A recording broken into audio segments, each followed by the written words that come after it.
Hey guys, it's Maymay, and today we're making an ink catalog because one of you brilliant souls named Susan took my little brag book that I posted last week and made an ink catalog with it, and I thought it was brilliant. And I want to show you a couple reasons I think it's brilliant, or I want to tell you. Number one is because it's a great way to know what inks you have at a glance. So like if you're shopping online or if you're going to the store, you can have this little book with you and know what inks you already have so you don't double buy an ink, although that's not the end of the world, right?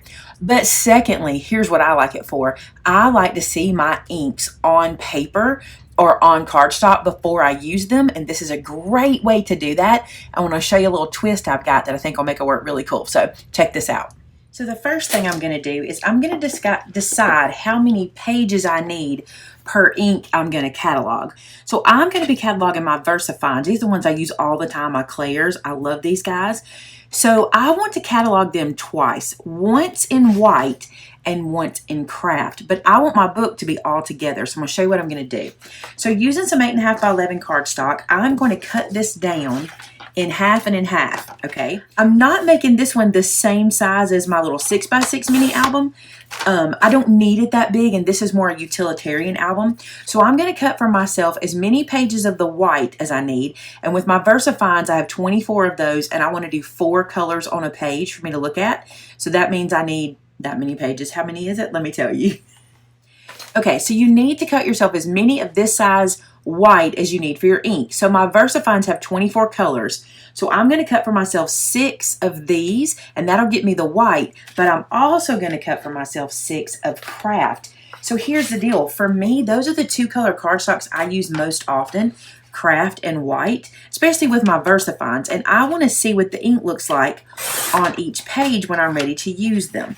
So if I do it this way, when I open my little book, I'll be able to see exactly what the ink performs like on the white and also on the craft. It's a good way to catalog, and it's also a good way for me just to know I want to use this color versus that color. And this may seem like overkill to some folks, but this is the kind of stuff I love. I love having this easy go-to. Matter of fact, for a while, I don't have it now, I don't have it in here in this room, but for a while, I had a piece that I had stamped everything onto one piece of cardstock and hung it on my wall. I don't have the luxury of that anymore because I don't have the wall that close to me anymore. So this will be really cool because I have another plan for how I'm going to store it. I'll show y'all that when we get to that point. But for now, I'm going to get all my pages ready. Another thing, if you're worried about wasting because the way I'm cutting these pages or the size I'm cutting them, remember this. Let's say I only need 2 pieces from one piece of 8.5 by 11. I've still left for myself an entire card base because this is an A2 size base, just like that. So I don't even have to stress about wasting any paper. Now it's time to score these little fellas. So I'm going to score these in half. So these are 5.5, which means I'm going to score them at 2 3/4. So just right there. I'm just going to run through and score them all the same. Now I'm not going to make pockets in this. I'm just going to glue the pages together and make a little book. I don't need pockets. You could add pockets and do little slide outs of colors and stuff like that. But I just don't really need that. So I'm just going to be gluing these guys together and using the section that I do need. Sometimes it's as much fun to create utilitarian projects as it is gift projects. This is one I know I'm going to lean to all the time. For those of you who've been asking about this tool, I love it. I love how it does on paper and everything, but I will tell you what I don't love, and that is that my hand slides down it. So I think I'm going to get me one of those pencil, the little wraps for a pencil, and see if I can squeeze it on, or maybe even put a rubber band or something around it to give me a grip, but my hand slides down on it. That's the only thing I don't like about it, is by the time I get to the end of the scoring and putting the pressure on, my hand has slid down. If I pull down, it's not as bad, but when I press, my hand slides. So if I pull like this, if I keep my hand low, that's not so bad. Just telling you, it's not a big deal, but that's my theory of how that works. With my other little tool, I have a little grippy spot, and it kind of stops me from sliding. So just 2 cents. Now we're just going to fold these guys over and crease them down. Now, because I'm filming this, I'm not going to pre-stamp these. I want to build this little book and then show you how to work. You could totally go ahead and pre-stamp your colors on here and then glue everything together, but I'm just going to build it and then do it. So that way, if you don't really care about the stamping part, you can see how the book goes together. All right, here's what I'm going to do. I'm going to glue this section. Do not worry that I'm not making a pocket. It's not for that. I don't need it for that. It's going to be perfectly fine. I'm going to line these guys up just like so and seal that down. And now I'm going to do this over and over again. So I'll have white page, craft page, white page, craft page, all the way through my little book. And this is a really great way to use up your scraps because I bet you end up with pieces of scraps that can be a pretty good size or big enough to do this kind of cataloging with. This will be a really good way to do that. Another thing I'm thinking about as I'm building this guy that I really like about this idea is that I'm actually using cardstocks I use, regularly. So I'm really going to see how my inks perform on cardstocks that I actually use. I think that's a really cool thing to think about with this little catalog kind of book we're making. Because I'm using British Monroe Lunch Bag and also Not Your Mama's cardstock, which is a really beautiful white cardstock that he creates. And I'll actually be able to see exactly how it performs on the cardstock that I keep in my stash. Now for the fun part, the stamping.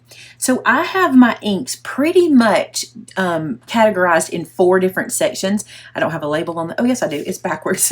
Turn it around. All right, so I have my labels on here so I can see what my colors are. But what I have done is kind of had to mix them up a little bit. Let me show you what I mean.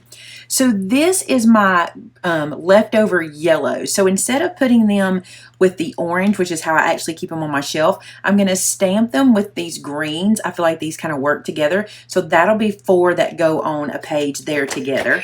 And then I've also kind of cheated it a little bit here where I'm going to do a couple of greens and some, I would call that a shade of green, mostly blue, and a little gray to make this 4. The other ones are pretty okay. Like these are blues, these are purples, these are browns and black. But these 2 right here, I kind of had to stretch my colors to get them to be in 4s like this, okay? So now that I've got them all in 4s, I'm going to move them over here to the side. And this is going to take a little while, all this stamping. But you know what's cool? You can turn on a YouTube video and you can just watch it while you stamp. But here's what I'm going to do. I'm going to pick one stamp. And that one stamp needs to be one you enjoy looking at because you're going to be looking at it a lot. I also want to choose one that has fine lines but also covers a pretty good surface so I can really see the color. And I think this heart will do just that. This heart comes from my stamp set called Love Is. And I think this will give me a good example of what the color looks like. Be kind of solid and open at the same time. So let's start with my first stack here. And I think I will start with red. Red's my favorite color, so I'm going to start with red. I've also decided that I'm not going to do my album this way, where I have a color on top and a color on bottom. I'm going to do it sideways. Mostly because since I've already put this little album together, I think it'll be easier to stamp this way. Now you guys may not be able to see it really well, but I'm going to have to sit it up like this. And I can do one heart on this side. So I can see that one there. And then what I'm going to do is I'm going to go ahead and close the page and do one more right here so I can see what this particular stamp will look like on craft and on white. So I'm just going to stamp this one here. And see, now you can see why this is important. See how it looks on craft? But look at it on white. The color difference is pretty shocking, but this way I can go, oh yeah, I do want to use this color on craft. Now the other thing I want to do is I want to come back through and catalog. So I'm going to close this up here and grab something to write with. So for this one, this is Tulip Red. So I want to write Tulip Red. Now I don't have to write in here that this is a VersaFine Clair. The reason is this whole book is going to be my VersaFine Clair. I just want to make sure I'm putting the color with it so I'll know. Tulip Red. Perfect. Now I'm going to go back to the next color. Now I'm going to be stamping this a lot, so here's what I'm going to do. I've got a little wet wipe here, and I'm going to use it just to take the color off for me in between. You can use your squeaky clean pad. That's perfectly fine. And when I get to my darker colors, I may actually do that. But for now, I'm just going to do this with my little wet wipe. So my next color is going to be Glamorous. So I'm going to ink up this stamp here. Go to the spot that is saved for it and stamp it next to it.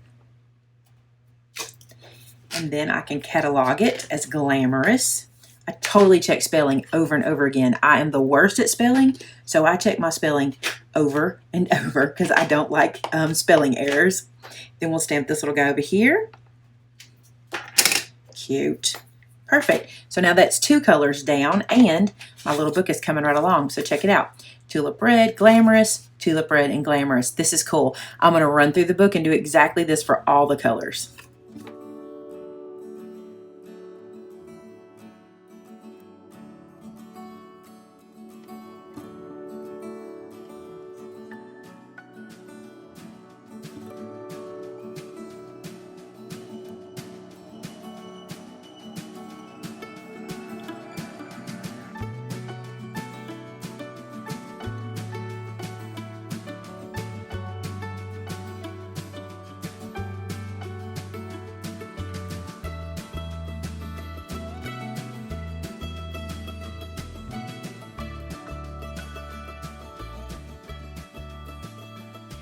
Okay, so I have them all done and you can see how they look. Isn't this cool? How now I can just flip through and see all of my colors. And here's something I wanted to show you. So here's Twilight on the white. Look at Twilight on the craft. What a difference that is. Isn't that beautiful? That was one of my favorites I found. Another favorite that I found, although I messed it up, it's Morning Mist. Look how it looks on craft.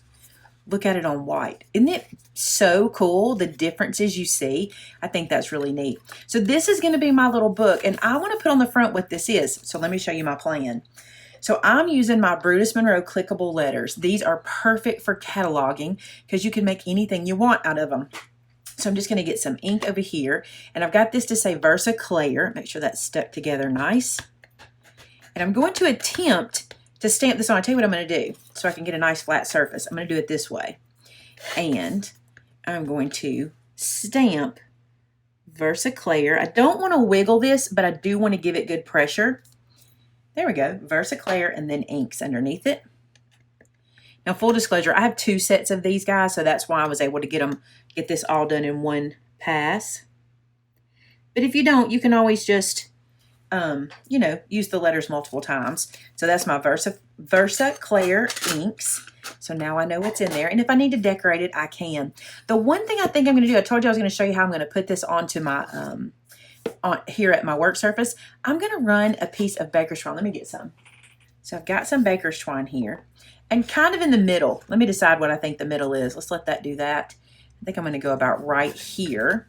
I'm just going to run a piece of baker's twine up like this and then to the top, and that's too much. I always get too much. Let me pull some of that out of there. Even a little less still. Okay, something like this.